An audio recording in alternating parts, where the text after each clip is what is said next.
Méditation du 25 avril. Assertivité et plus d'assertivité. C'est une joie pour l'homme quand il donne une réponse de sa bouche et combien est bonne une parole dite à propos. Proverbe 15, verset 23. Les malheurs de Job se succédaient. Il était l'un des hommes les plus riches et les plus célèbres de sa région quand tout a commencé à mal tourner. Il a dramatiquement perdu sa famille, sa richesse et maintenant l'un de ses meilleurs amis. Eliphaz lui rappelait que lui seul était responsable de tout ce qui lui arrivait. Job aurait pu choisir de se taire, d'avoir des pensées négatives envers ses amis, mais sans exprimer ce qu'il pensait, il aurait agi comme une personne passive. Il aurait aussi pu se mettre en colère et réagir violemment, les expulsant de cet endroit. Il aurait agi comme une personne agressive. Job cependant a parlé à ses amis de la meilleure façon, de ce qu'il ressentait, du réconfort dont il avait besoin à ce moment-là et qu'il ne recevait pas. Il fut une personne assertive. Job est un modèle de communication car il choisit la bonne méthode, une méthode qui aide l'autre et,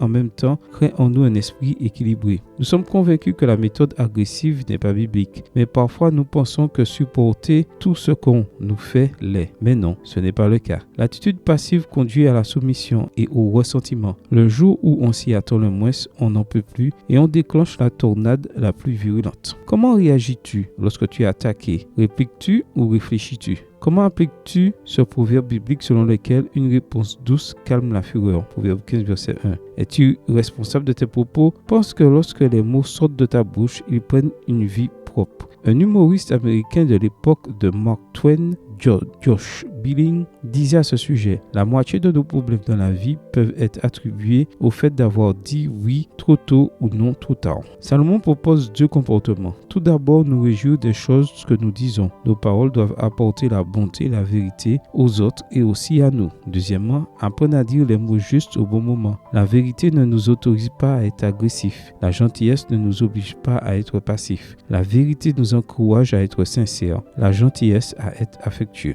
Permets-moi d'être assertif avec toi. Je pense que tu es une excellente personne qui a la persévérance d'un chrétien et je t'encourage à t'entraîner à dire les mots justes qui s'accompagnent de vérité et de bonté. Je devais te le dire. Merci pour ta compréhension. Amen. Bonne journée à toi et que le Seigneur te bénisse.